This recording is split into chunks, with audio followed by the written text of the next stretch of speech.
Ela quer ser minha namorada, vive pedindo pra sair comigo. Eu faço meu dever de casa, ela divide o tempo. Bom dia, boa tarde, boa noite. Eu sou o Guilherme Almeida. E eu sou Camila Oliveira. E estamos começando mais um Aqui Democracia, um podcast que discute inovações tecnológicas que incentivem a participação política através dos meios digitais. E as discussões de hoje vão girar em torno de duas temáticas: direito ao esquecimento e combate às fake news. Bem, como vocês já sabem, em cada programa traremos um álbum diferente para embalar nossas discussões.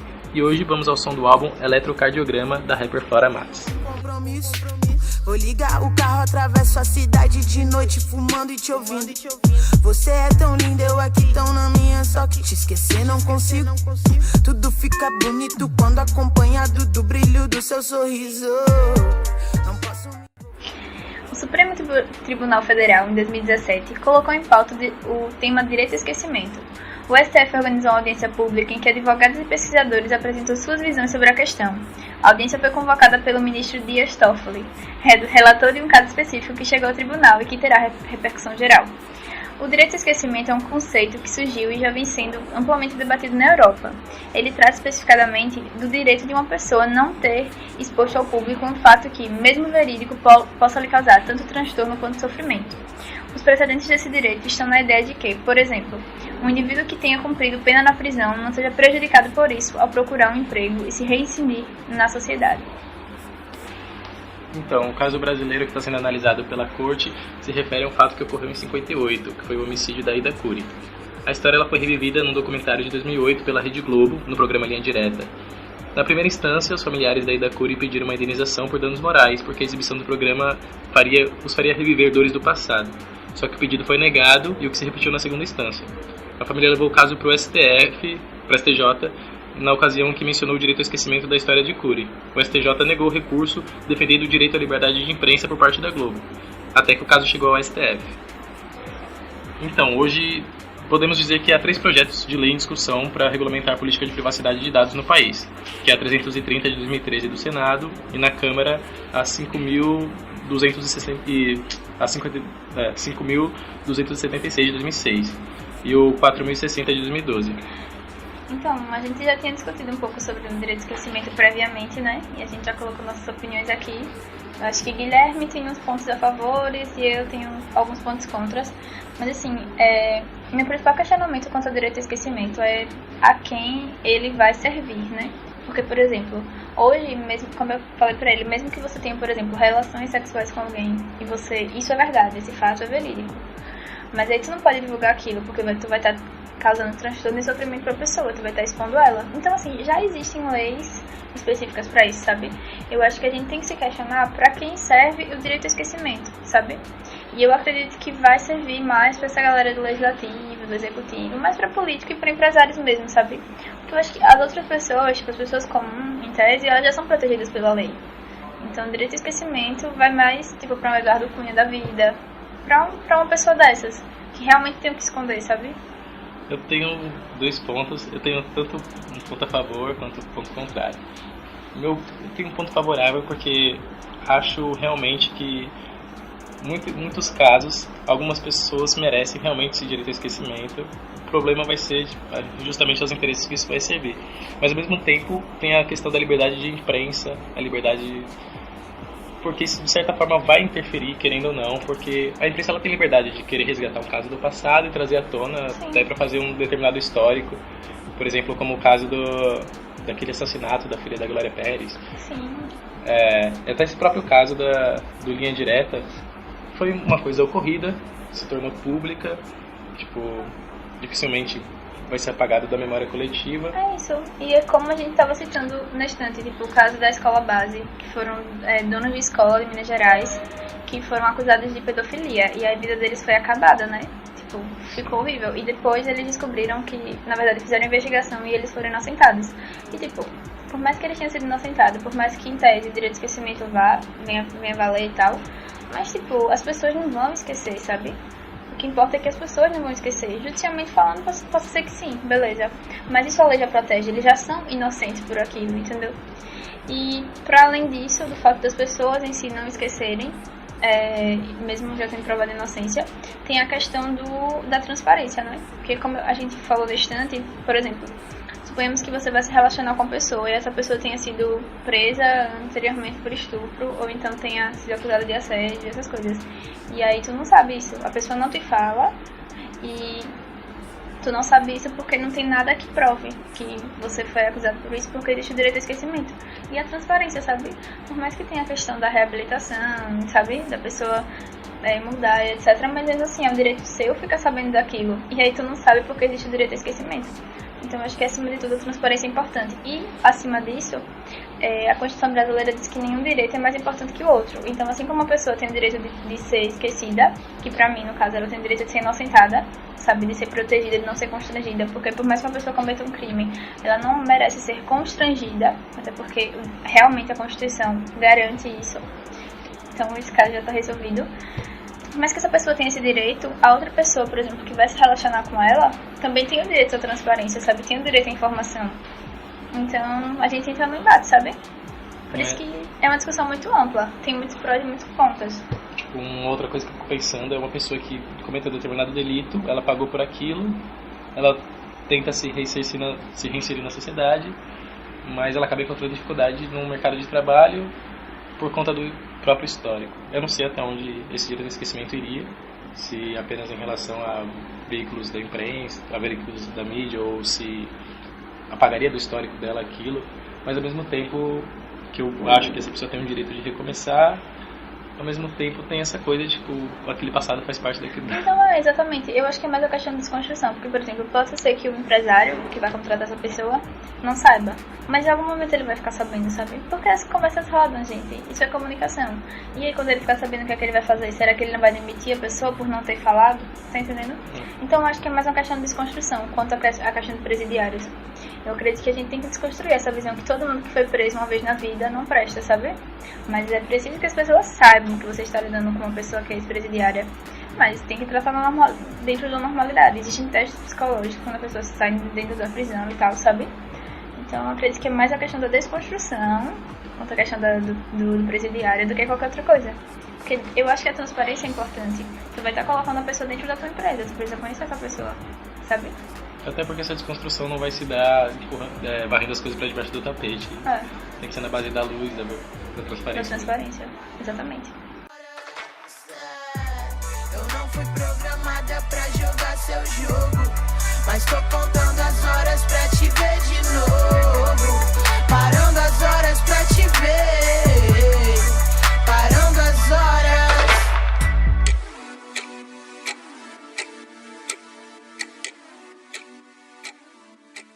Pois é, saindo agora dessa temática em relação ao direito ao esquecimento e migrando para uma outra discussão, a gente vai falar agora sobre fake news.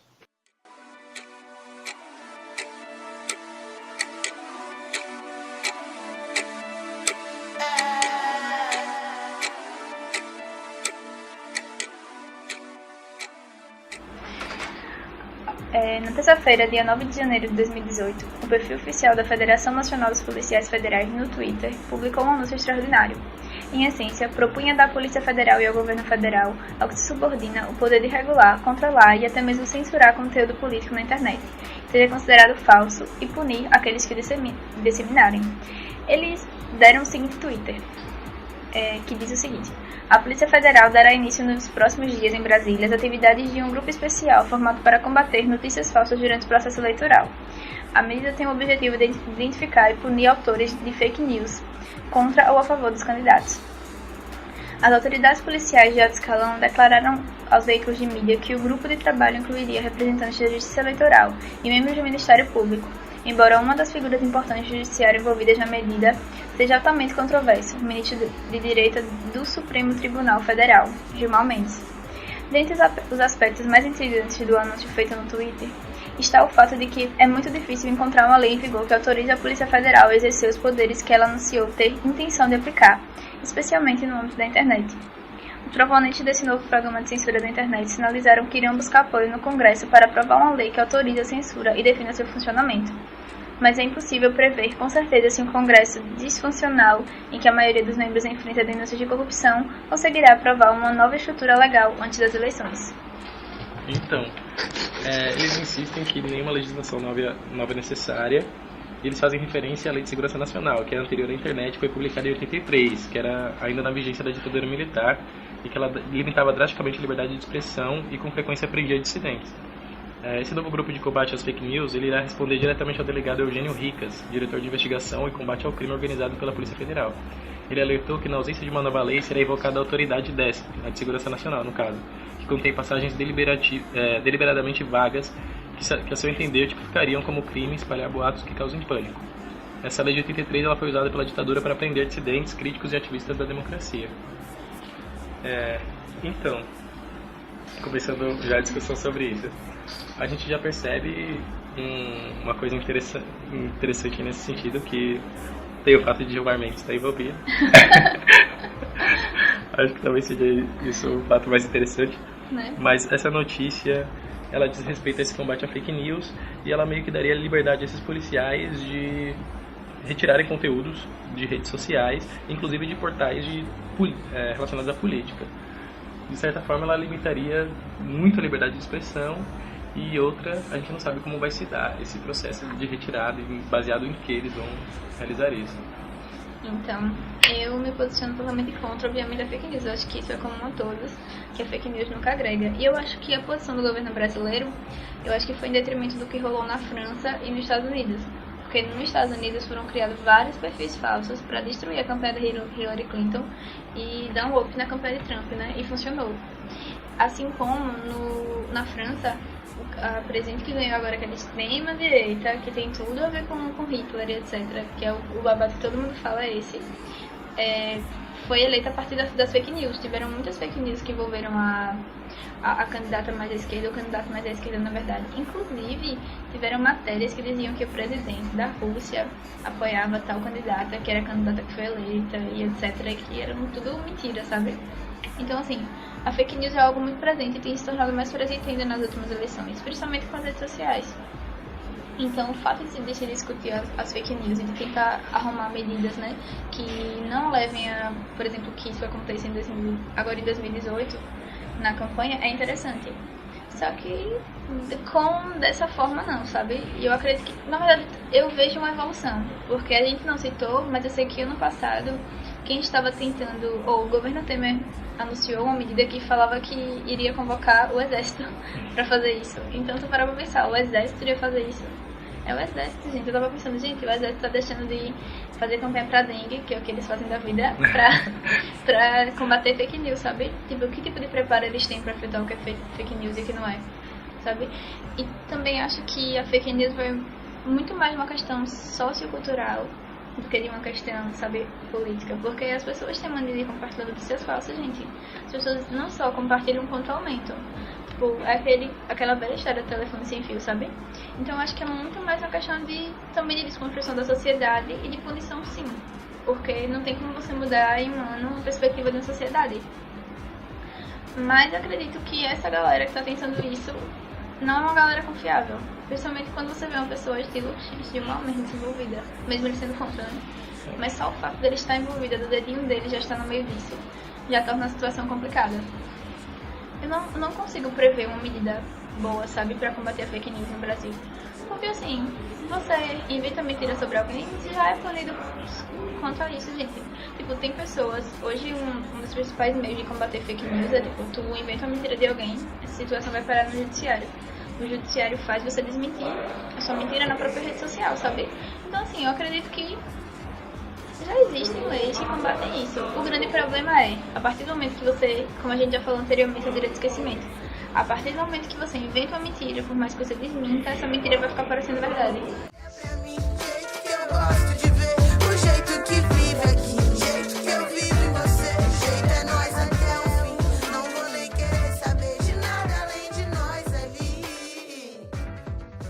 Então, sobre isso que você falou dos Estados Unidos e da Rússia e tal, o The Washington Post divulgou uma informação dizendo que as ações russas que contribuíram para a interferência nas eleições dos Estados Unidos correspondiam só a 0,02% de tudo que foi publicado nas redes. Ou seja, essas ações não interferiram tanto assim nas eleições. Isso era mais uma justificativa para embasar essa censura, que vai de certa forma, esse medo jogado na sociedade ele também serve para que aconteça o que aconteceu agora. A Câmara dos Estados Unidos renovou por mais alguns anos a lei que permite que os Estados Unidos monitorem toda a população do mundo, tipo, monitorem a internet. E isso não é só em relação aos governos adversários e tal, por questão estratégica. Não, é uma lei que diz respeito a mim e a você, que não foi discutida com a gente. Tipo, vamos monitorar essas pessoas e não interessa o que elas pensam sobre isso. É como um jornalista disse na TV um dia desses, sua senha do e-mail só serve para sua família e para seus amigos. O governo sabe de tudo.